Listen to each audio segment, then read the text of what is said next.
Hello students, मैं Gopal Jat सेंटेशन educator से। आज के वीडियो लेक्चर में हम आवेशों के निकाय के कारण किसी बिंदु पर विद्युत विभव ज्ञात करना सीखेंगे।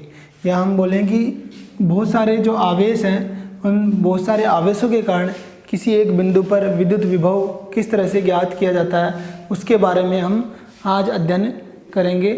तो अगर हम बात करें, देखो चित्रानुसार जैसे दे रखा है कि Q1, Q2, Q3, Q4, Qn, ऐसे बहुत सारे आवेश दे रखे हैं और इन सभी आवेशों की इस बिंदु P से जो दूरी है, बिंदु P से दूरी देखो, जैसे Q1 की बिंदु P से दूरी R1 है, Q2 की बिंदु P से दूरी R2 है, Q3 की बिंदु P से दूरी R3 है, Q4 की बिंदु P से दूरी R4 है, ऐसे Qn की बिंदु P से दूरी Rn है।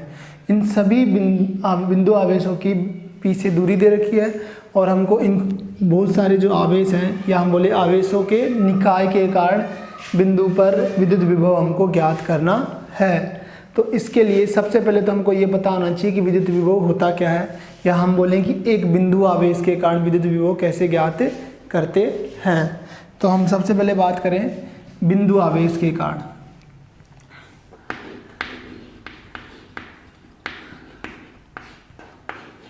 एक बिंदु आवेश के कारण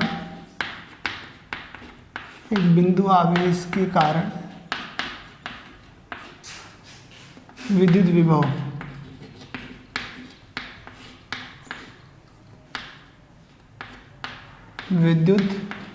अगर किसी बिंदु पर विद्युत विभव ज्ञात करना है तो यहाँ पे देख सकते हैं V बराबर हमने देखा था, फॉर्मूला था KQ/R, या फिर इसको हम ऐसे भी लिख सकते हैं Q/4πε0R।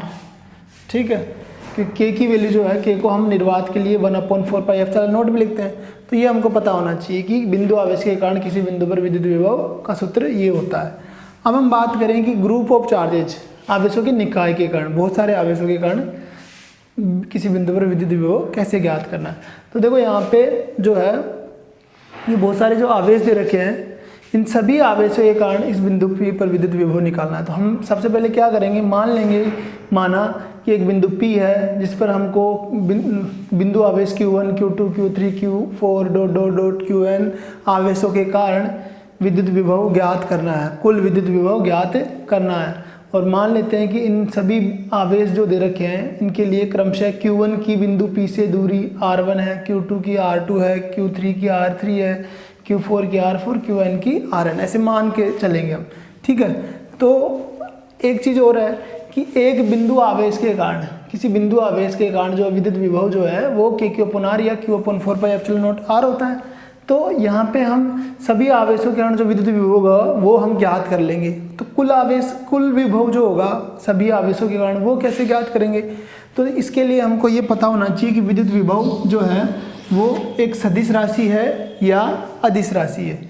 तो हमको पता है कि विद्युत विभव जो है एक अदिश राशि है। विद्युत विभव क्या है, एक अदिश राशि है। तो किसी अदिश राशि के लिए अगर हमको कुल मान निकालना है तो हम क्या करते हैं, सभी जितने भी मान आते हैं यहाँ पे, सभी आवेशों के कारण जो विभव आएगा, उन सभी आवेशों के कारण जो विभव होगा उन सब का क्या करेंगे, हम यहाँ पे बीजगणितीय योग करते हैं। क्योंकि अदिश राशि के लिए जो नेट मान, जो कुल मान होता है वो हमेशा बीजगणितीय योग के तुल्य होता है। तो इसके लिए हम क्या करते हैं, यहाँ पे लिख लेते हैं यहाँ पे कि Q1 के कारण क्रम लिख लेते Q1, Q2, Q3 Qn के कारण बिंदु P पर विद्युत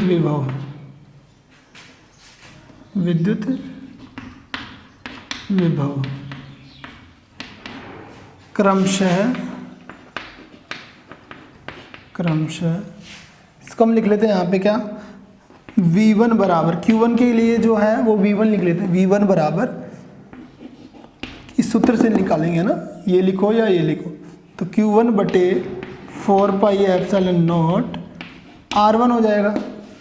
दूसरा जो है वो क्या होगा, V2 बराबर Q2 upon 4 pi epsilon not R2 हो जाएगा। फिर V3 बराबर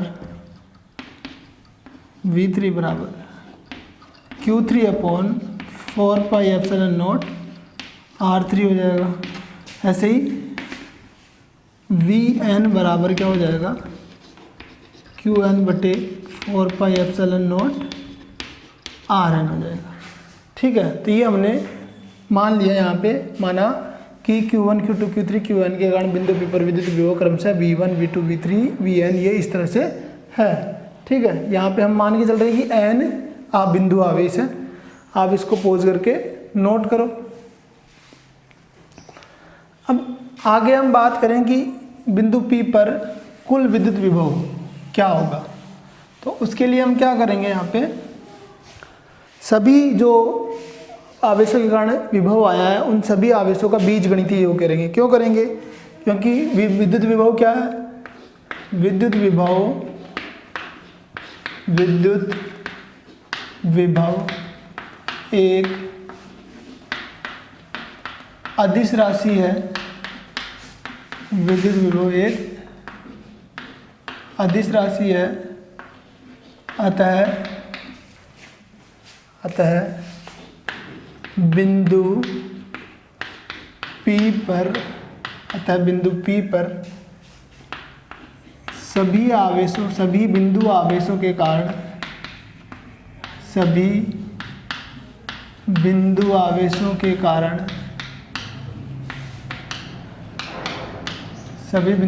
के कारण विद्युत विभव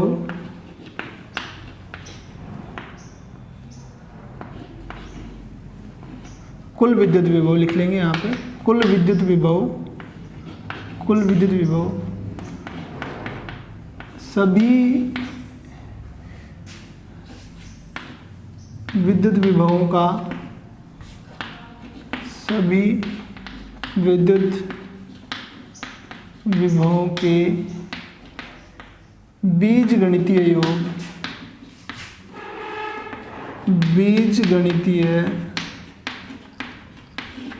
योग के तुल्य होगा। ठीक है, देखो विद्युत विभव क्या एक अदिश राशि है, और अदिश राशि के लिए जब हम कुल मान निकालते हैं तो यहाँ पे सभी बिंदु आवेशों के कारण जो कुल विद्युत विभव होगा वो सभी विद्युत विभवों के बीजगणितीय योग के तुल्य होगा। तो हम क्या करेंगे, अतः इसको आप नोट कर लेना।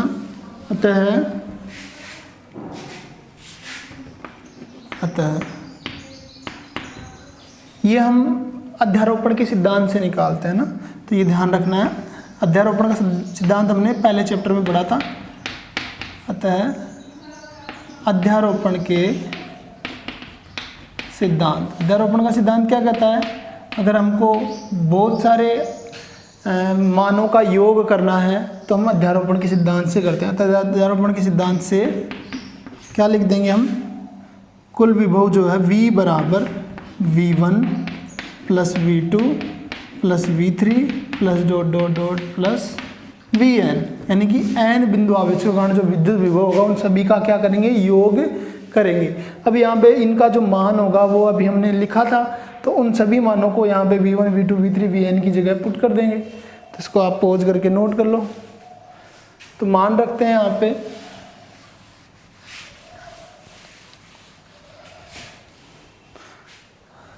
तो देखो यहाँ पे V1 की जगह क्या रखेंगे, V1 की जगह आएगा Q1 upon 4 pi epsilon not R1 plus V2 की जगह क्या आएगा, V2 की जगह आ जाएगा Q2 upon 4 pi epsilon not R2 plus V3 की जगह क्या आएगा, V3 की जगह आ जाएगा Q3 upon 4 pi epsilon not R3 plus, और Vn की जगह आ जाएगा Qn अपॉन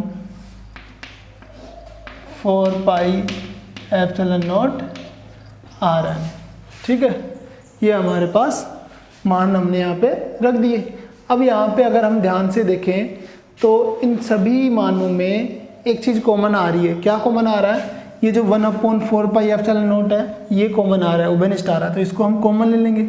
कॉमन लेंगे तो देखो हमारे पास क्या आएगा, ये v बराबर, बाहर कॉमन लेते हैं 1/4 पाई एप्सिलॉन नॉट को, तो हमारे पास अंदर क्या बचेगा, देखो अंदर यहाँ पे बचेगा, देखो Q1/R1 प्लस यहाँ क्या बचेगा Q2/R2 प्लस यहाँ पे Q3/R3 plus dot dot dot यहाँ पे क्या बचेगा Qn/R।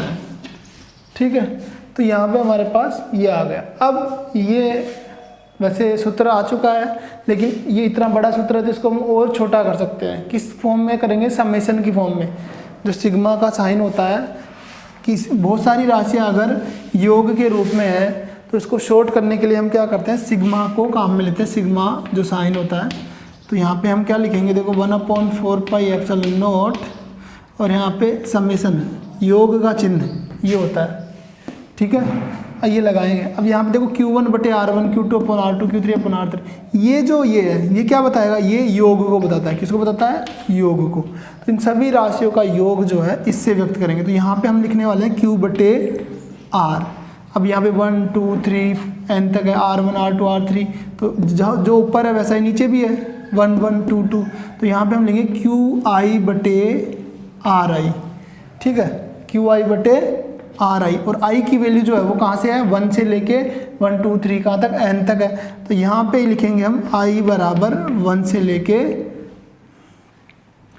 I बराबर n तक, ये हम लिख सकते हैं। अब ये चीज़ क्या बता रहा है, ये चीज़ ये जो योगफल है इसको बता रहा है, यानी कि इसको हम ऐसे भी लिख सकते हैं और इसको ऐसे भी। ठीक है, ये हमको ध्यान रखना है।